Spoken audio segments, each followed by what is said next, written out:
Hey guys, the Chickens here, back to another home gym video. In today's video, guys, the topic is going to be, is a home gym still worth it, or does it make sense for the average person in 2024? So this is something we've talked a lot about on this channel.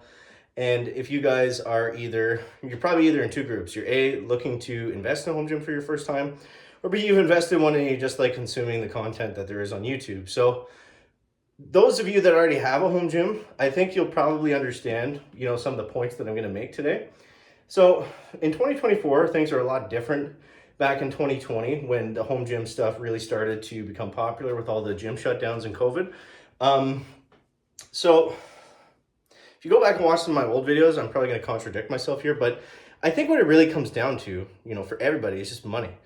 Now, we love to make the saying, and I've said it myself, time is you can't get back time. Time is your biggest investment.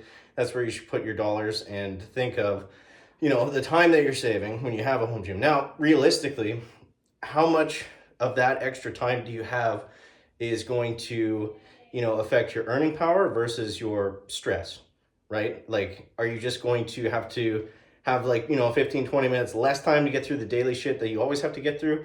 Or is it actually cutting into some sort of way of earning money for you? So I think that's something you need to factor in now, because stuff is just so expensive, and hopefully things, calm down a bit and get back to normal.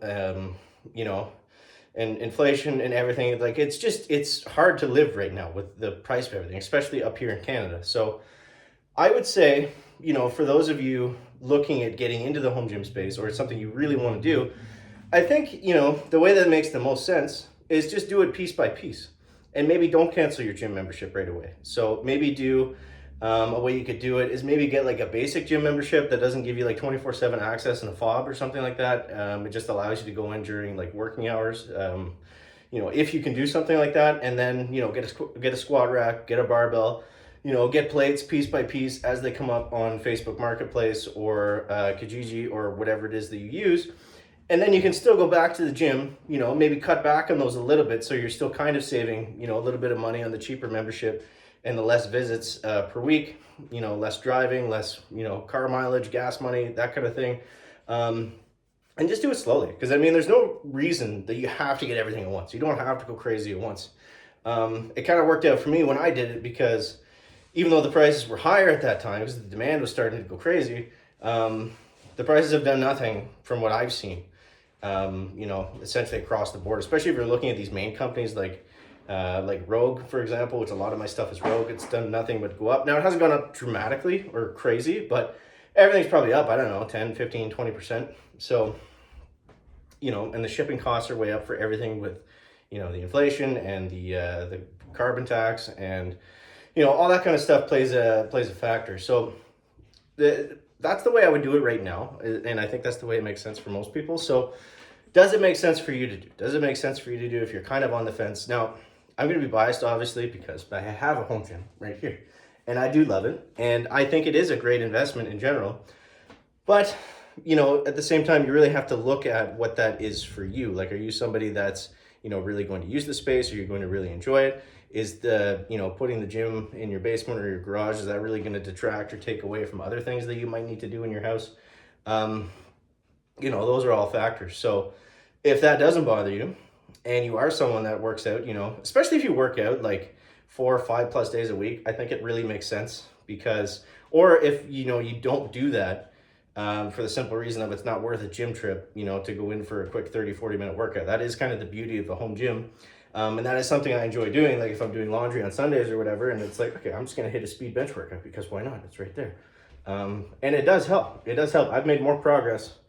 It's hard to say because I've had the home gym so long, but probably more or equal progress, because when I started in the gym, this is going back a long time now, I was more of a beginner. And when you're, whatever, I've made really good progress for the home gym, and I have really enjoyed, having the space here. But, I just don't like those videos where it's like, you got to look at it from both sides. It can't just be, yeah, it's great, it's awesome, you got to invest in your time, and you got to spend, all this money, and you got to do X, Y, and Z.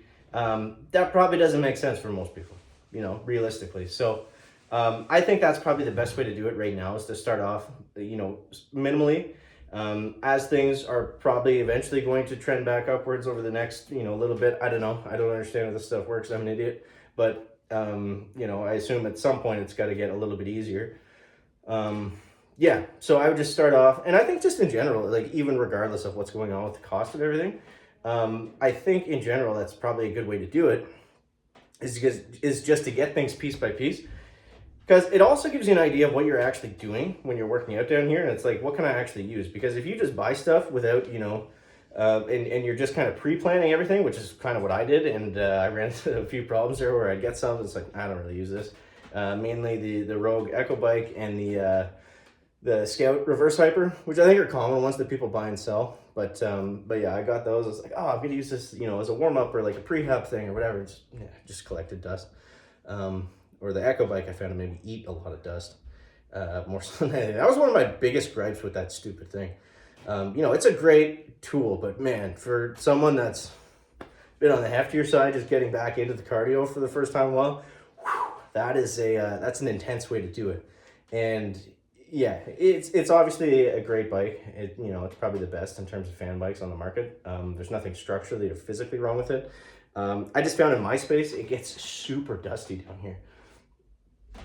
Like, I could vacuum down here, I swear, every 3 days. Like, I could take the shop vac and go around the corners and there'd be like, dust just caked everywhere. It's just the way it is. It's an old basement. And yeah, when I would ride that bike, it would just kick up the dust like crazy. And then it's like, you're gasping for breath and it's all in your eyes and down your throat. You're like, this is horrible. But yeah, so things like that, if you don't have an idea of what your workouts actually look like in the home gym space, then you can't really understand what you're going to appreciate to have, as secondary equipment and things like that. So yeah, other than that, I think that's, basically what I wanted to talk about. In terms of home gym, does it make sense for you in 2024?